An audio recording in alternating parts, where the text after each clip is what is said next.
All right, Sweik, said the inspector affably. Why should we have to be bothered with you here at Salmova Street? Wouldn't it be better to send you to police headquarters? You're master of the situation, as the saying goes, said Sweik with composure. A walk to police headquarters now in the evening would be quite a pleasant little stroll. I'm glad that we agree about that, said the inspector cheerfully. It's much better when we agree, isn't it, Sweik? And I'm always awfully glad to take advice from anyone, too, replied Sweik. I'll never forget your kindness to me, Inspector. Believe me, I won't. Bowing deferentially, he went down to the guard room, accompanied by the police officer, and a quarter of an hour later could be seen at the corner of Jekna Street and Charles Square, under the escort of another police officer who was carrying under his arm a voluminous book of prisoners' records with the German title, Arrestantenbuch. At the corner of Spalina Street, Sweik and his escort met a crowd of people who were surging round a placard that had been hung up. That's His Imperial Majesty's proclamation on the declaration of war, said the police officer to Sweik. I prophesied it, said Sweik. But in the lunatic asylum, they still don't know about it, although they should have got it from the horse's mouth. What do you mean? The police officer asked Sweik. Because they've got a lot of officer gentlemen locked up there, Sweik explained. And when they reached another crowd of people surging in front of the proclamation, Sweik shouted out, God save our Emperor Franz Joseph. We shall win this war. Someone in the enthusiastic crowd banged his hat over his ears, and so the good soldier Sweik, surrounded by a crowd of people, stepped once more through the gates of police headquarters. Quite definitely we'll win this war. I repeat it once more, gentlemen. And with these words, Sweik took leave of the crowd which accompanied him. And somewhere from the dim ages of history, the truth dawned upon Europe that the morrow would obliterate the plans of today.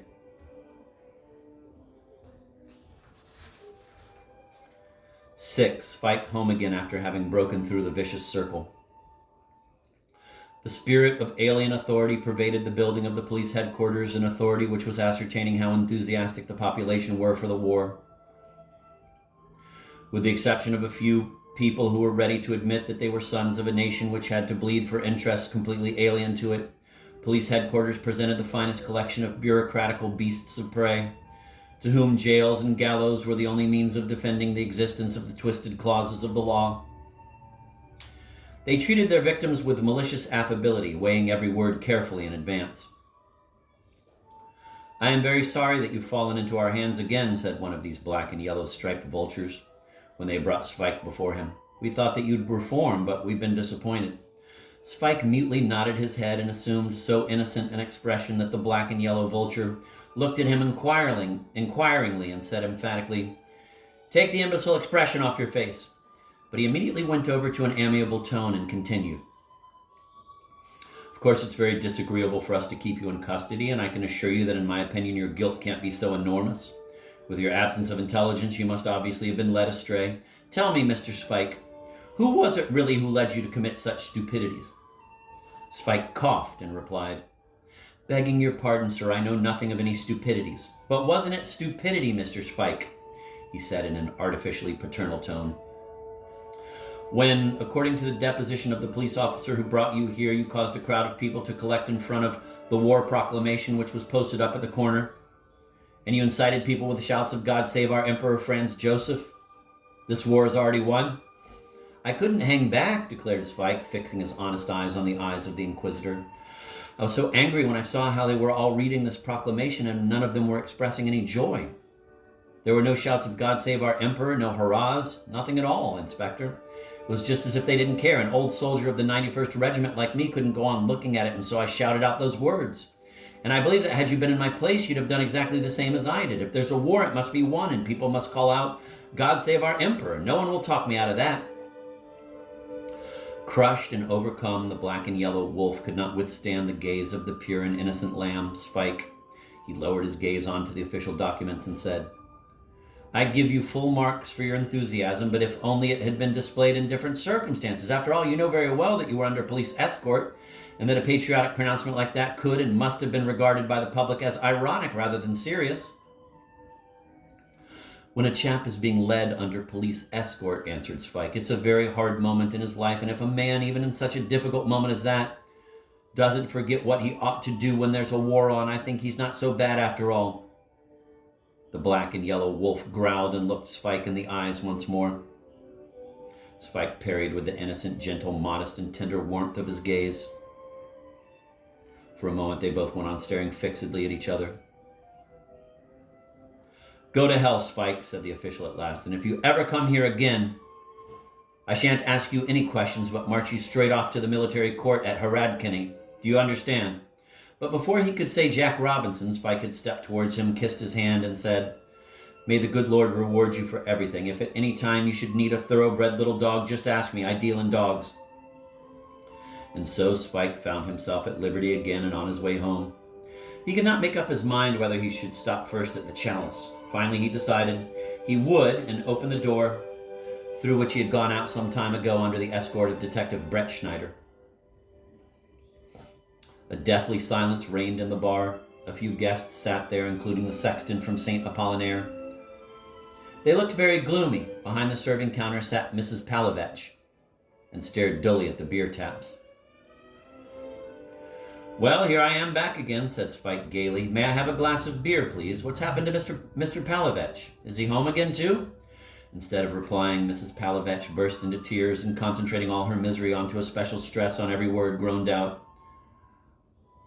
"A week ago he got 10 years. "There you are then," said Sweik. "So he's already served 7 days of it." "He was always so careful," sobbed Mrs. Palovech. "He always said that about himself." The customers in the bar maintained a stubborn silence, as though the spirit of Palovech was haunting the room and urging them to even greater caution. "Caution is the mother of wisdom," said Sweik, sitting down at a table to a glass of beer. In the foam there were little holes made by Mrs. Palovech's tears as they fell into it when she brought the glass to the table for Sweik. "We're living in such times that we are forced to be cautious. Yesterday we had 2 funerals," said the sexton of St. Apollinaire, changing the subject. "That means somebody must have died," said another customer, whereupon a third added, "Were they funerals with a catafalque?" "I'd like to know," said Sweik, "what military funerals are going to be like now there's a war on." The customers rose, paid, and went out noiselessly. Sweik was left alone with Mrs. Palovech. "I never imagined that they'd sentence an innocent man to 10 years, he said. "Sentencing an innocent man to 5 years, that's something I've heard of, but 10, that's a bit too much." "Well, you see, he confessed everything, my old man," sobbed Mrs. Palovech.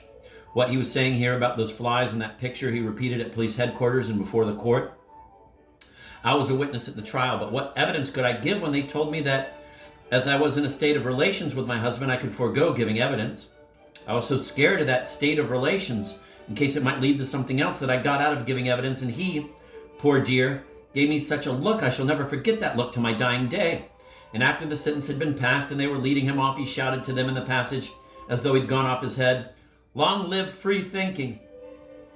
"And Mr. Brett Schneider doesn't come here anymore?" asked Sweik. "He's been here several times," answered Mrs. Palovech. "He drank a beer or two, asked me who comes here, and listened to the customers talking about football. As soon as they catch sight of him, they start talking about nothing else but football. And he had the jerks as though at any moment he'd go mad and have a fit. And all that time he only succeeded in catching an upholsterer from Presnay Street." "It's all a matter of training," observed Sweik. "Was that upholsterer a stupid fellow?" "Rather like my husband," she replied, weeping. Mr. Brett Schneider asked him if he would fire against the Serbs. Mr. Brett Schneider asked him if he would fire against the Serbs. And he said he couldn't shoot, that he was once at the shooting range and shot through a whole crown. Then we all heard how Mr. Brett Schneider took out his notebook and said, 'Aha, and here's another nice case of treason.' And he went away with that upholsterer from Presnay Street, who never came back."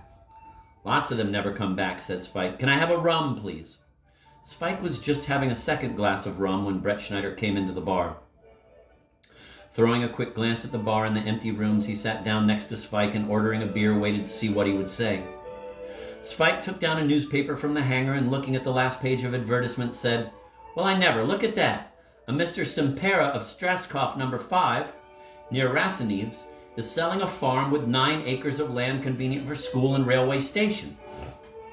Brett Schneider drummed his fingers nervously and, turning to Sweik, said, "I'm surprised that you're interested in farming, Mr. Sweik." "Oh, it's you, is it?" said Sweik, shaking his hand. "I couldn't recognize you at first. I have a very bad memory. The last time we parted, if I remember aright, was in the reception office at police headquarters." What have you been doing since then? Do you come here often?" I've come here today because of you, said Brett Schneider. I was told at police headquarters that you sell dogs. I need a nice miniature pinscher or a pom or something of that kind.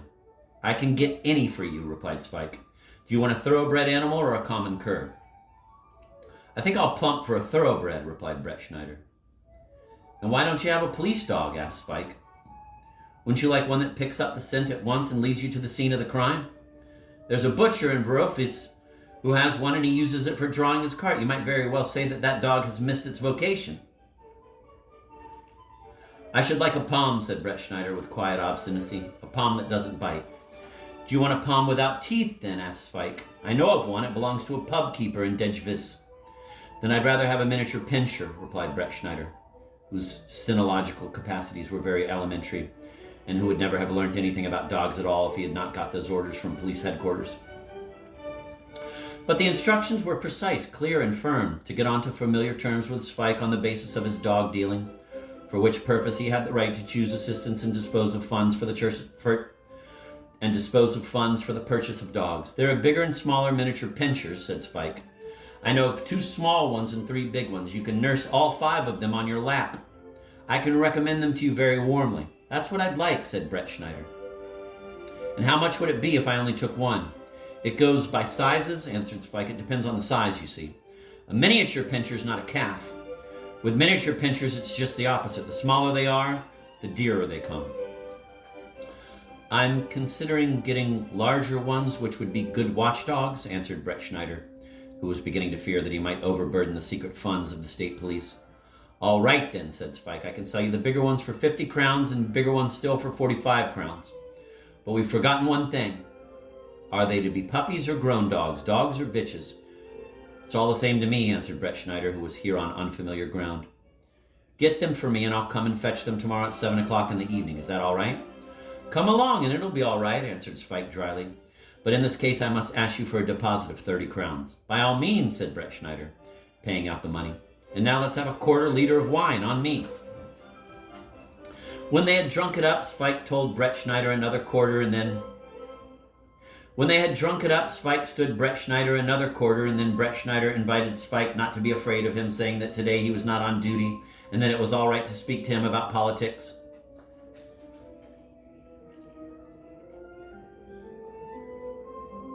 Sweik declared that he never spoke about politics in a pub, that politics in general were only for babies. Brett Schneider's views were, on the contrary, more revolutionary. He said that every weak state was doomed to extinction and asked Sweik what were his views on this subject.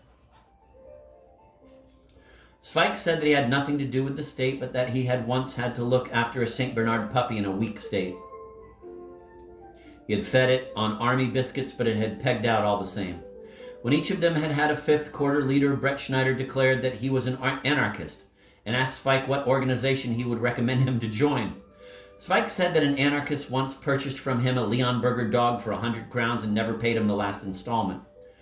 During the 6th quarter liter, Brett Schneider talked about revolution and against mobilization, whereupon Sweik leaned towards him and whispered in his ear, "A customer's just come in. Be careful he doesn't hear you, otherwise you might be in trouble. You see, the landlord's wife's already in tears." Mrs. Palovich was indeed crying on her chair behind the service counter. "What are you crying for, Mrs. Palovich?" asked Brett Schneider. "In 3 months' time we'll have won the war. There'll be an amnesty, your husband will return, and then we'll have a fine celebration."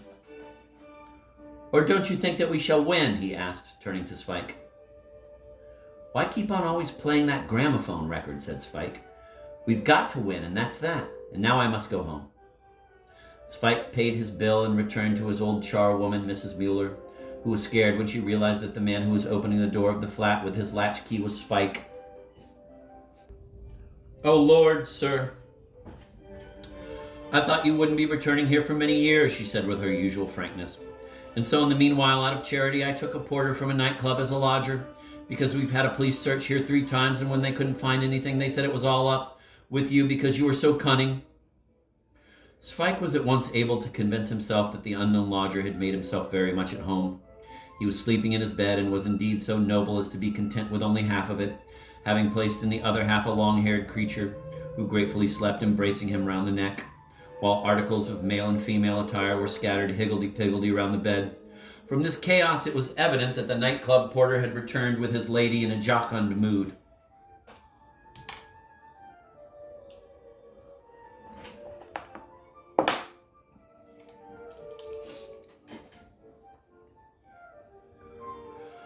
"Sir," said Sweik, shaking the intruder, "make sure that you're not late for lunch. I should hate it if you had to say that I had thrown you out after you'd lost your chance of getting any lunch." The porter from the nightclub was very sleepy, and it took a long time before he understood that the owner of the bed had returned home and was making a claim to it. Like all nightclub porters, this gentleman declared that he would smash anyone who woke him up and tried to go on sleeping.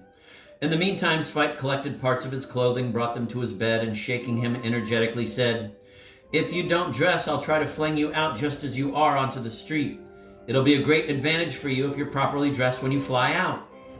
"I wanted to sleep until 8 o'clock in the evening," said the porter in a startled voice as he put on his pants. "I am paying the mistress 2 crowns a day for the bed, and I'm allowed to bring here young ladies from the club. Mirena, get up." As he was putting on his collar and tying his tie, he recovered sufficiently to be able to assure Sweik that the nightclub Mimosa was really one of the most respectable nightclubs, and that ladies were only admitted there who had a clean police book, and he cordially invited Sweik to come and visit it. On the other hand, his female companion was not at all pleased with Sweik and used some very choice expressions, of which the choicest of all was, "You son of an archbishop, you!" After the departure of the intruders, Sweik went to settle accounts with Mrs. Mueller, but found no trace of her except for a scrap of paper, upon which, with usual ease in her scrawly handwriting, she had recorded her thoughts about the unfortunate episode of the loan of Sweik's bed to the porter from the nightclub. "Excuse me, sir, if I don't see you anymore, because I am going to jump out of the window." "She's lying," said Sweik, and waited. Half an hour later, the unfortunate Mrs. Mueller crept into the kitchen, and it was clear from her distraught expression that she was expecting words of consolation from Sweik. "If you want to jump out of the window," said Sweik, "go into the sitting room. I've opened the window for you. I wouldn't advise you to jump out of the kitchen window because you'd fall onto the rose bed in the garden, damage the bushes, and have to pay for them. From the window of the sitting room, you'll fall beautifully onto the pavement, and if you're lucky, you'll break your neck. If not, you'll only break all your ribs, arms, and legs, and you'll have to pay for hospital charges." Mrs. Mueller burst into tears, went quietly into the sitting room, and shut the window.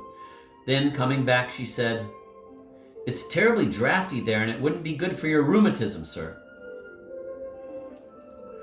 Then she went to make the bed, put it all in order with usual care, and returning to Sweik in the kitchen, remarked with tears in her eyes, "Those 2 puppies, sir, which we had in the courtyard, have pegged out.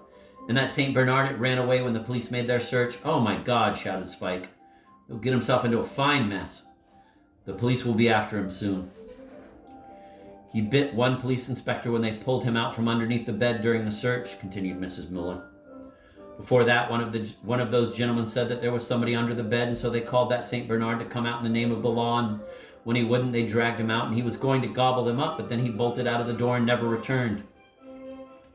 They also cross-questioned me about who comes to see us, whether we get any money from abroad, and then they started insinuating that I was a fool.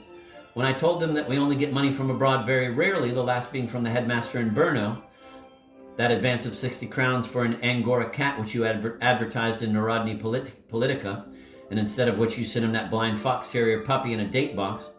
After that, they talked to me very affably and recommended me that the porter from the nightclub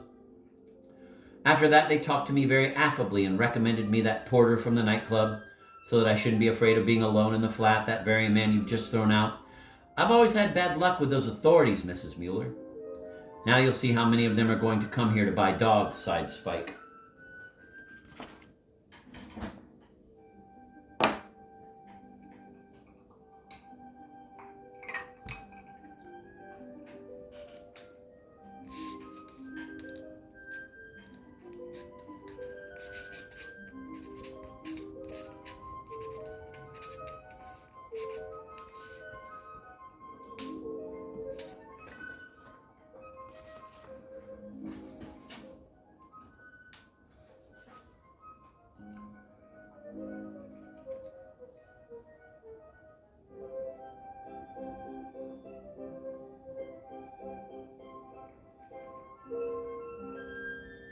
I don't know whether those gentlemen who examined the police archives after the overthrow of the Austro-Hungarian monarchy succeeded in deciphering the items of the secret funds of the state police, where it was written B 40 crowns, F 50 crowns, L 80 crowns, etc.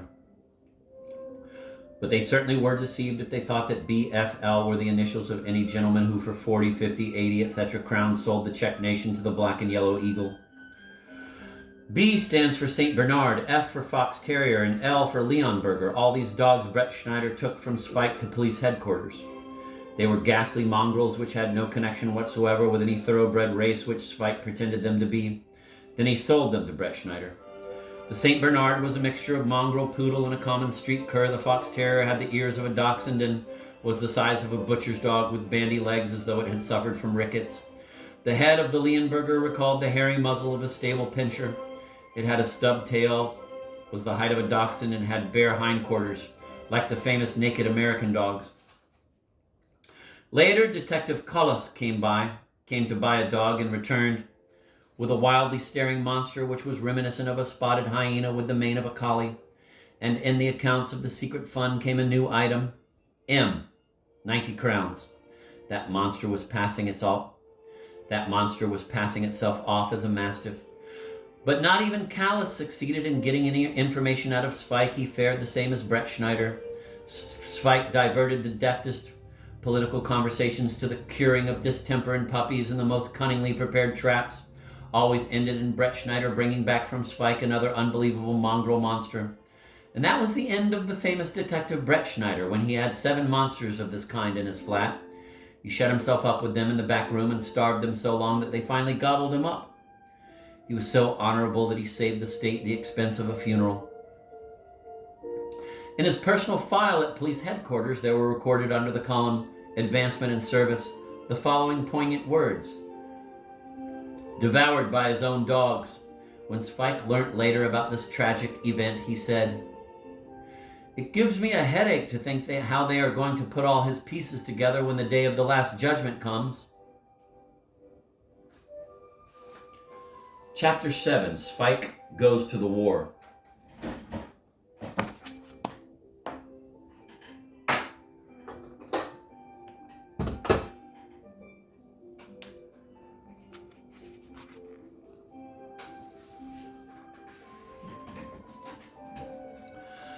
At the time when the forests on the river Rob in Galicia saw the Austrian armies fleeing across the river, and when down in Serbia one after the other of the Austrian divisions were taken with their pants down and got the walloping they had long deserved, the Austrian Ministry of War suddenly remembered Sweik. Why, even he might help to get the monarchy out of the mess. When they brought Sweik the order to report within a week for a medical examination on Streleki Ostrov, he happened to be lying in bed, stricken once more by rheumatism. Mrs. Mueller was making coffee for him in the kitchen. "Mrs. Mueller," Sweik called softly from his room. "Mrs. Mueller, come here for a moment."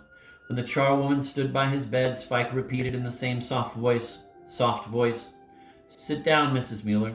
There was something mysterious and solemn in his voice. When she had sat down, Sweik drew himself up in bed and announced, "I'm going to the war." "Holy Mother," shrieked Mrs. Mueller. "Whatever are you going to do there?" "Fight," answered Sweik in sepulchral tones. "Things are going very badly for Austria. Up above, they're already creeping on us, at Krakow and down below on Hungary. They're crushing us like a steamroller on all sides, and that's why they're calling me up. I read you yesterday from the newspaper, didn't I, that dark clouds were enveloping our dear fatherland?"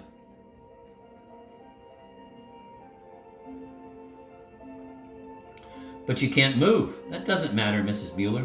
I shall go to the war in a bath chair. You know that confectioner around the corner? Well, he is just the right kind of bath chair. Years ago, he used to push his lame and wicked old grandfather about in it in the fresh air. Mrs. Mueller, you're going to push me to the war in that bath chair." Mrs. Mueller burst into tears. "Oh, dear, sir, shouldn't I run for the doctor?" "You'll not run anywhere, Mrs. Mueller. Except for my legs, I'm completely sound cannon fodder. And at a time when things are going badly for Austria, every cripple must be at his post. Just go on making the coffee." And while Mrs. Mueller, tear-stained and distraught, poured the coffee through the strainer, the good soldier Sweik started singing in bed. General Windesgrach, as the cock did crow, unfurled his banner and charged the foe. Rataplan, rataplan, rataplan. Charged the foe and brandished his sword, calling to Mary, Mother of the Lord. Rataplan, rataplan, rataplan. The panic-stricken Mrs. Mueller, under the impact of this awe-inspiring war song, forgot about the coffee and, trembling in every limb, listened in horror as the good soldier Sweik continued to sing in bed. With Mary, Mother, and bridges for Piedmont, strengthen your posts for war. Rataplan, rataplan, rataplan. At Solferino there was battle and slaughter, piles of corpses and blood like water. Rataplan, rataplan, rataplan. Arms and legs flying in the air, for the brave 18th were fighting there. Rataplan, rataplan, rataplan. Boys of the 18th, don't lose heart. There's money behind in the baggage cart. Rataplan, rataplan, rataplan. For God's sake, sir, please, came the piteous voice from the kitchen. But Sweik was already ending his war song. Money in the cart and winches in the van. What a life for a military man. Rataplan, rataplan, rataplan. Mrs. Mueller burst out of the door and rushed for the doctor. She returned in an hour's time while Sweik had slumbered off. And so he was woken up by a corpulent gentleman who laid his hand on his forehead for a moment and said, "Don't be afraid. I'm Dr. Pavek from Venerati. Let me feel your pulse. Put this thermometer under your armpit. Good, now show me your tongue. A bit more. Keep it out. What did your father and mother die of?"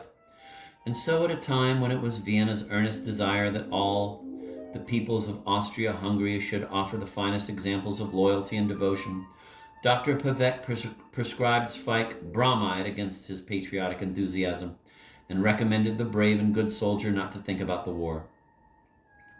"Lie straight and keep quiet. I'll come again tomorrow." When he came the next day, he asked Mrs. Mueller in the kitchen how the patient was. "He's worse, doctor," she answered with genuine grief. "In the night he was singing, if you'll pardon the expression, the Austrian national anthem, when the rheumatism suddenly took him." Dr. Pevek felt obliged to react to this new manifestation of loyalty on the part of his patient by prescribing a larger dose of bromide. The third day, Mrs. Mueller informed him that Sweik had gotten even worse. In the afternoon, he sent for a map of the battlefield, doctor, and in the night he was seized by a mad hallucination that Austria was going to win. "And he takes his powder strictly according to the prescription?" "Oh no, doctor, he hasn't even sent for them yet." Dr. Pavek went away after having called down a storm of reproaches on Sweik's head and assured him that he would never again come to cure anybody who refused his professional help and bromide. Only 2 days remained for Sweik. Only 2 days remained before Sweik would have to appear before the call-up board.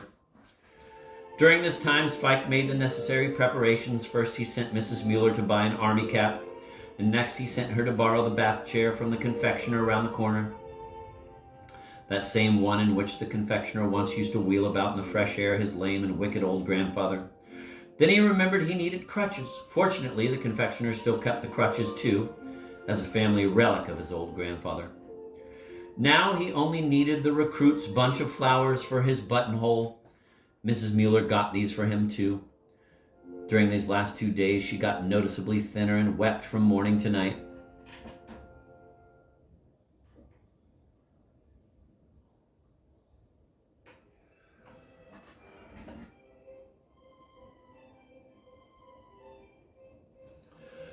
And so on that memorable day there appeared on the Prague streets a moving example of loyalty, an old woman pushing before her a bath chair, in which there sat a man in an army cap with a finely polished imperial badge and waving his crutches, and in his buttonhole there shone the gay flowers of a recruit.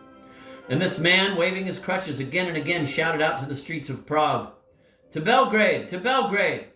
He was followed by a crowd of people which steadily grew from the small group that had gathered in front of the house from which he had gone out to war. Sweik could see that the policemen standing at some of the crossroads saluted him. At Wenceslas Square, the crowd around Sweik's bath chair had grown by several hundreds, and at the corner of Krakowska Street, they beat up a student in a German cap who had shouted out to Sweik, "Heil, nieder mit den Serben!" At the corner of Vodoskova Street, mounted police rode in and dispersed the crowd.